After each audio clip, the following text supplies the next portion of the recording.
bienvenue dans cet épisode de Qu'est-ce qu'on chante ? Je suis Mélanie, chanteuse et coach vocal. Ma mission est d'aider les chanteurs à améliorer et entretenir leur voix en conscience, tout en développant leur pratique vocale. Dans cette série de podcasts, je te partage régulièrement des conseils et astuces dans la thématique du chant et de la voix. J'espère que ces conseils pourront t'aider dans ta pratique quotidienne. Aujourd'hui, nous abordons le choix de la chanson. Comment choisir ce que je vais chanter ? C'est une question essentielle qui revient souvent dans la vie d'un chanteur. Que l'on soit débutant ou expérimenté, le choix de la chanson est important en fonction de ce que l'on veut exprimer, tout en gardant une notion de plaisir. C'est souvent un choix très difficile devant la multitude de possibilités. Ça pose beaucoup de questions et ça nous heurte souvent à nos croyances personnelles. On peut se demander, est-ce que je peux chanter ça ? Est-ce que j'ai la voix pour chanter ça ? J'adore cette chanson, mais je crois que ce n'est pas pour moi. Celle-ci, je la chanterai sous la douche, mais pas devant des gens. Bref, ce sont des phrases que vous avez certainement déjà entendues dans votre tête. On a souvent envie de chanter une chanson qui nous paraît magnifique, et au moment de la chanter, on se retrouve confronté à un blocage lié soit à la technique vocale, soit à notre mésestime de nous et de notre voix. On ne se sent pas capable et on se retrouve face à un choix très difficile. Que celui qui ne se reconnaît pas lève la main en commentaire. Dans cet épisode, j'aborde avec toi quelques pistes qui pourront t'aider à te guider dans les choix à venir. Je t'invite à noter les titres qui te viendront naturellement à l'esprit au fur et à mesure de l'épisode. C'est certainement la meilleure piste que tu puisses suivre. Dans un premier temps, prends quelques minutes pour évaluer tes envies et tes besoins. Pose-toi les bonnes questions selon 3 points. Tes émotions, tes inspirations, le contexte dans lequel tu vas chanter. Quelle est l'émotion que tu as envie d'exprimer en ce moment ? Réfléchis à ce que tu ressens. As-tu envie de chanter une chanson plutôt joyeuse, plutôt mélancolique ou motivante ? Demande-toi quelle musique reflète le mieux ton émotion du moment. Ce qui m'amène au deuxième point. Qu'est-ce que tu écoutes en ce moment ? Souvent, on a tendance à écouter des morceaux par période. Quand tu es triste, tu as envie d'écouter plutôt des chansons mélancoliques, un petit peu tristes. Quand tu es joyeux, tu as envie de mettre des musiques hyper pimpantes, dynamiques. Base-toi sur ce que tu écoutes en ce moment pour faire ton choix. Il est fort probable que ta playlist du moment soit connectée à ton sentiment, à ton état d'esprit actuel. En troisième point, demande-toi dans quel contexte tu vas chanter cette chanson. Est-ce que c'est pour un karaoké, un concert ou seulement pour t'amuser, pour toi ? Est-ce que tu dois danser en même temps ? Le contexte est très important parce qu'il va te permettre d'évaluer la difficulté du morceau. Si tu dois par exemple chanter cette chanson lors d'un spectacle dansé, je te conseille de ne pas choisir une chanson qui te demande trop d'efforts, trop de souffle, de soutien. Ça va être très compliqué à gérer pour toi. Maintenant que tu as fait le point sur ce que tu voulais transmettre au travers de ta chanson, tu vas pouvoir te concentrer sur les limites liées à ta voix. Quand je dis limite, ce n'est pas péjoratif. Mais si tu as une voix, par exemple, plutôt basée dans les graves, tu vas éviter d'aller choisir une chanson de Mariah Carey, par exemple. Si tu ne sais pas dans quel registre tu te trouves, essaye de te remémorer les chansons que tu as déjà chantées. Par le passé, sur quelle chanson te sentais-tu vraiment à l'aise ? Sur quelle chanson tu ressentais le plus d'émotions et le plus de vibrations ? Est-ce que c'était plutôt des chansons dans les graves, dans les aigus ? La première chose à faire, c'est d'abord d'établir ta tessiture vocale. Si tu débutes et que tu ne connais pas encore ta tessiture ou ta zone de confort, ce n'est pas grave. Fie-toi à ton ressenti. J'entrerai davantage dans le détail dans un prochain épisode, mais pour t'expliquer de manière concise, la tessiture, c'est l'étendue de notes que tu peux produire avec ta voix naturelle. On va dire sans effort, c'est-à-dire sans ajouter de technique vocale. Dès que tu sens une résistance, ou que tu sens que tu as besoin de mettre plus d'énergie, plus de technique, généralement c'est que tu sors de ta zone de confort et c'est ok. Mais ça délimite juste ta tessiture vocale, ta voix naturelle. En attendant les prochains épisodes sur la tessiture vocale, je te recommande de chanter en conscience et de prendre le temps d'observer ce qui se passe dans ton corps lorsque tu chantes. Quels muscles sont sollicités?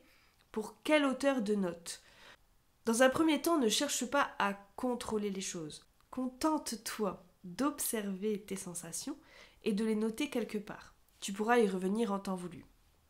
Mais en fonction de ce que tu vas observer, choisis des chansons qui correspondent à ta zone de confort, c'est-à-dire les chansons qui te demandent le moins d'efforts, où tu ressens le plus de vibrations. Si tu ne sens pas de vibrations, c'est ok. Il faut parfois du temps pour pouvoir se connecter à ces ressentis corporels. Et dans ce cas, choisis simplement des chansons sur lesquelles tu te sens le plus à l'aise. Celles qui te demandent le moins d'énergie, sur lesquelles tu arrives à le plus lâcher prise. Alors bien sûr, il est rare de trouver des chansons qui soient à 100% dans ta tessiture. C'est normal, mais l'essentiel c'est d'avoir au moins 80% de notes dans la bonne tessiture pour 20% de notes en dehors. Voilà. C'est dans ces 20% que la technique vocale prendra tout son sens. Au sujet de la technique vocale, certaines chansons demandent plus de technique que d'autres. Si tu débutes, opte plutôt pour des morceaux simples pour commencer, puis progresse vers des défis plus techniques au fur et à mesure de ton développement. Encore une fois, ce critère dépend de ton intention de départ, que l'on a définie dans la première partie. Si ton objectif c'est de chanter pour délivrer une émotion, la technique, si elle n'est pas acquise, risque d'être un frein. On va sentir des blocages, on va sentir que tu n'es pas forcément à l'aise ou que tu réfléchis et tu ne pourras pas être à 100% dans ton morceau. Si tu passes un casting, je te conseille par exemple de prendre une chanson sur laquelle tu n'as pas de problème technique. Ce n'est pas le moment de se lancer un challenge. Par contre, si tu cherches une chanson pour ton cours de chant, alors là je te dis fonce. Plus il y aura de problèmes techniques et plus ton cours de chant sera bénéfique pour toi. Il te permettra de te challenger et de débloquer les blocages avec ton professeur. Il ne faut pas oublier, dans ton choix de chanson, de prendre en compte ton style personnel. Ne te force pas à chanter quelque chose qui ne te ressemble pas. Cherche des chansons qui reflètent ta personnalité. Des chansons que tu aurais pu écrire toi-même. Celles qui te font vraiment vibrer quand tu les écoutes et tu ne peux pas t'empêcher de chanter sur ces chansons-là. Comme dans beaucoup de domaines dans la vie, je pense que l'authenticité est un point à ne pas négliger pour réussir à transmettre ton message. Si au contraire, tu préfères être plus dans le théâtral et composer un personnage, c'est ok, pas de souci. Par contre, il faudra vraiment l'assumer à fond pour éviter le bide et choisir ta chanson en conséquence. En troisième partie de ce podcast, je te donne quelques conseils pour faire un choix éclairé. Maintenant que tu as une idée des chansons qui t'inspirent et qui conviennent à ta voix et à ton univers, il est temps de faire un choix. Si tu as suivi mon conseil en début d'épisode, je suis certaine que tu as déjà une petite liste de titres à explorer. Voici comment tu peux l'exploiter. En premier, teste. Ne te limite pas à une seule chanson. Prends le temps d'essayer les différentes options que tu as. Chante quelques lignes de plusieurs morceaux et vois ce qui résonne le plus en toi. Connecte-toi à tes ressentis en laissant de côté la petite voix dans ta tête. Est-ce que cette chanson te parle? Est-ce qu'elle te fait vibrer et ressentir des émotions? Je pense vraiment que ce sont là les questions les plus importantes à se poser quand on choisit un morceau. Un bon vendeur, c'est quelqu'un qui croit vraiment en son produit. Si tu crois en ta chanson et en ta voix, même s'il y a une petite note rebelle dans la chanson qui passe pas correctement, l'impact sera au rendez-vous. C'est la magie du spectacle. Il faut croire ce que l'on raconte.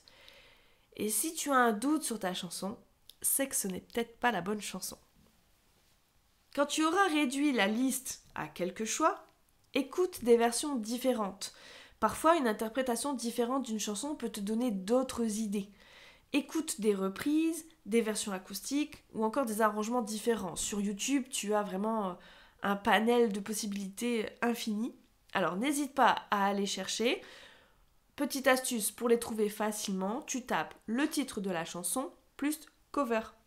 Si tu es à l'aise sur les chansons que tu as testées et que tu as encore un petit doute parce qu'il t'en reste 3-4 sous la main et que tu n'arrives pas à choisir la chanson, tu peux toujours te reposer sur tes amis. Demande-leur un avis. Tu peux très bien enregistrer une petite version que tu aurais faite rapidement sur ton téléphone et leur demander laquelle ils préfèrent, sur laquelle ils te sentent le plus à l'aise. Quelle est la chanson qui, pour eux, te va le mieux? C'est parfois plus facile de s'en remettre à un regard extérieur. Nous arrivons à la fin de ce podcast. J'espère que ces quelques conseils pourront t'aider par la suite dans tes choix de chansons. Si tu veux que les choses deviennent plus faciles, je t'invite à faire de ce petit processus un rituel. À chaque fois que tu as à choisir une chanson, procède de la même manière et les choses te paraîtront de plus en plus faciles. N'oublie pas toutefois que le plus important dans tout ça, c'est de prendre du plaisir à chanter. Laisse ta voix s'exprimer et amuse-toi. Sache que s'il y a vraiment cette chanson magnifique, cette chanson merveilleuse, que tu veux absolument chanter, mais tu ne t'autorises pas à la chanter parce qu'il y a cette petite note aiguë que tu n'arrives pas à passer. Je ne pense pas qu'il y ait des chansons qu'on ne puisse pas chanter. Sincèrement, je pense qu'un chanteur est capable de tout chanter. La clé, c'est de savoir adapter la chanson à soi, de se l'approprier et de l'interpréter à sa façon. Oui, il y a ces notes aiguës qu'on n'arrive pas souvent à passer parce que la chanteuse a cette technique particulière qui lui appartient. Oui, il y a ce beau grave qu'on n'arrive pas à reproduire. Mais quand on chante une chanson, on ne cherche pas à reproduire ce que le chanteur fait. On veut s'approprier la chanson. On veut que la chanson devienne notre chanson. Donc, essaye au maximum de ne pas t'enfermer dans cette machine infernale de la reproduction. Essaye plutôt de te dire que tout est possible. Et qu'avec un peu de magie, ou de technique vocale, si tu préfères, on peut vraiment tout faire. Pour conclure cet épisode, je t'invite à partager avec nous ton top 3 des chansons que tu aimerais chanter prochainement. Soit en commentaire sur YouTube, en story sur Instagram avec le tag @melvn.musique ou par mail en privé.